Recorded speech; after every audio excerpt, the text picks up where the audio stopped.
Howdy Explorers, welcome back. We last left off with the United States declaring war on Great Britain. While the declaration was only in use half the year, it still had no shortage of events, both politically and militarily, that make it interesting. Let's get right into it. Starting out today, I want to talk about a local event and make that its own separate video. For the rest of 1812, we'll look at the military situation as a whole in one video, but before looking into this event for the channel, I'd never heard of it, and I wanted to bring some light to the domestic political situation in the US as war was declared. On the night of June 22nd, 1812, an angry mob gathered outside of the Federal Republican newspaper. The Federal Republican was a publication that had been established in 1808 by Alexander Hansen and Jacob Wagner. Up until June 1812, the newspaper really wasn't that special.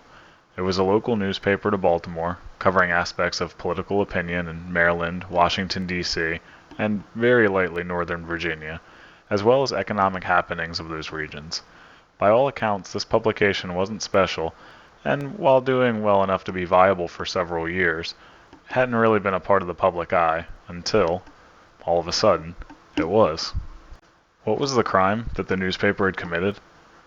Well, as the name of the newspaper, the Federal Republican, implies, Hansen and Wagner were Federalists. Federalists were an early American political party that advocated for a strong national or federal government and typically sided with Great Britain over France on the foreign stage at this time. You might know of Alexander Hamilton as one of the more famous Federalists, but anyway, that's a story for another day.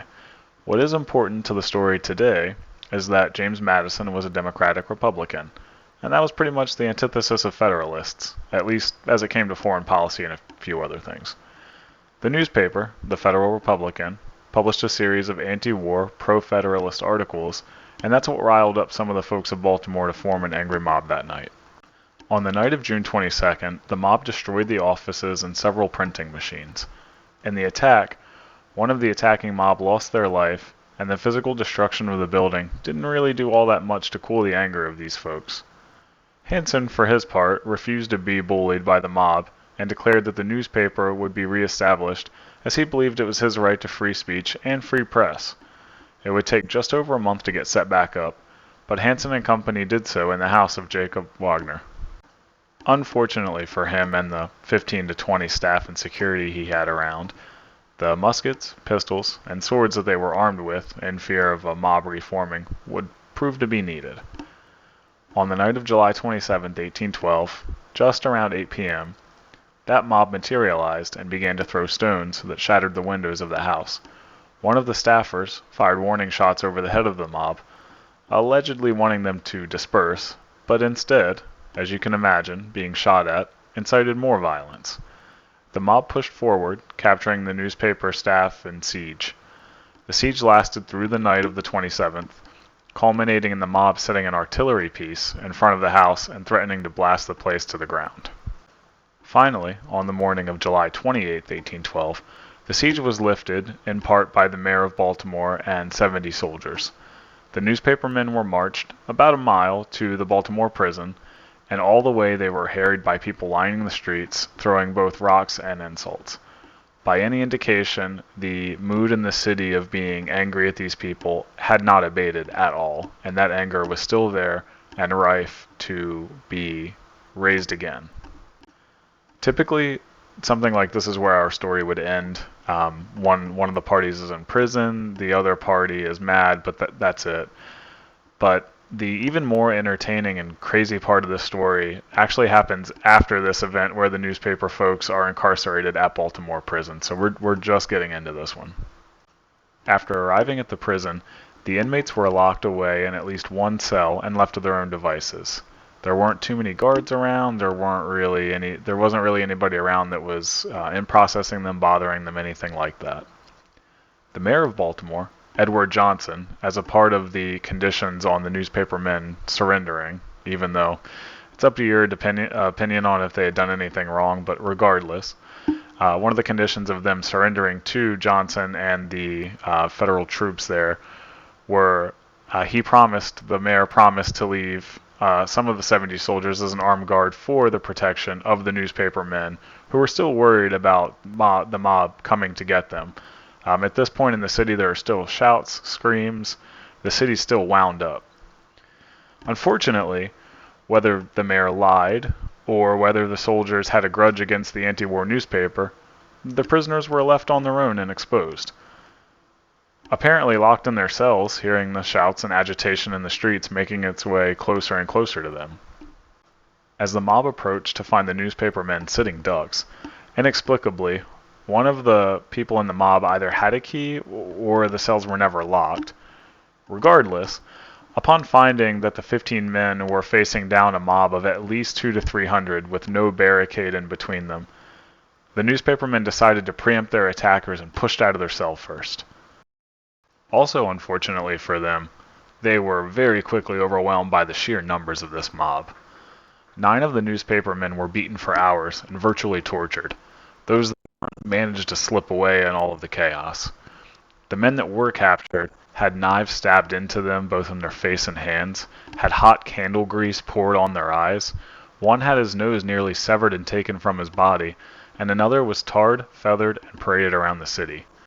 One was killed outright, and he was a man named James Lingan. After this torture, a good Samaritan named Dr. Hall convinced the mob to leave until the next day and finish the men off. After the mob dispersed, the doctor and 4 other docs tended to the wounds that the men suffered and arranged transportation in the form of carriages to get them out of the city and away from all of this. And that's where the story ends. For those 2 events, those were the 1812 Baltimore riots. But just like when the story got more interesting when we went to prison, this story continues to be interesting in its epilogue. To this point, I've been pretty vague about which newspaper men were involved and beaten, with 2 exceptions. We know Lingan was killed, and we know Hansen was beaten.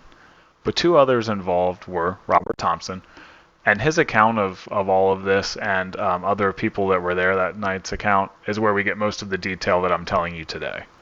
Thompson was tarred and feathered, and the other one is Henry Lee III.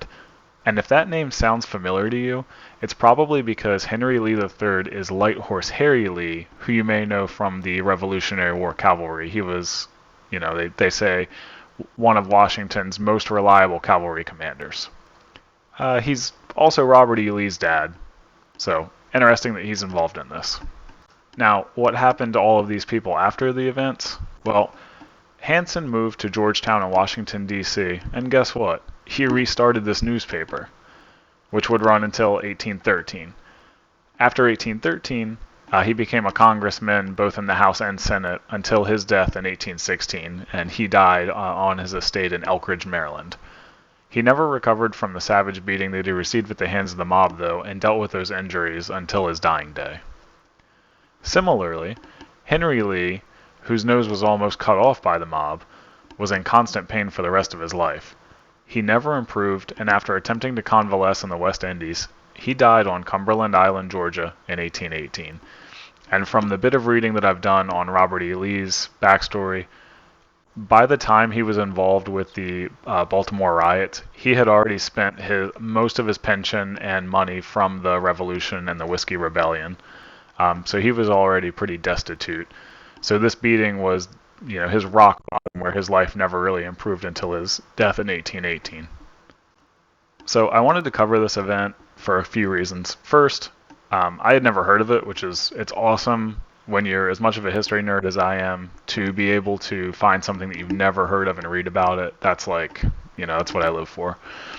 Second, this event really shows, right after the declaration of war by the U.S., how divided the country was. And this division and lack of national commitment to the war effort would prove super disastrous in the 1812 and 1813 campaigns, and honestly kind of the war as a whole. It would be a recurring theme that there just wasn't that much energy for this war effort. But we'll take a look more at that in the next video. If you liked this one, please let me know. Likes, like bar thingy, comments, that would be awesome. I love to engage with you guys. Let me know if there's something that you know in the area that you want to see. If you want to see me cover something in videos, I'm down for it.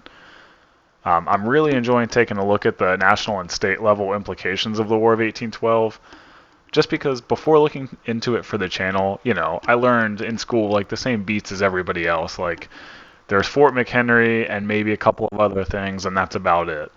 But actually getting into why it happened, what the implications are today, that's super cool for me to see and take a look at. So I'm really, really loving doing this.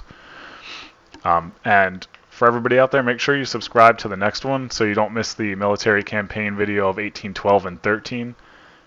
And also, special treat, in February, there's going to be something a little different on the channel.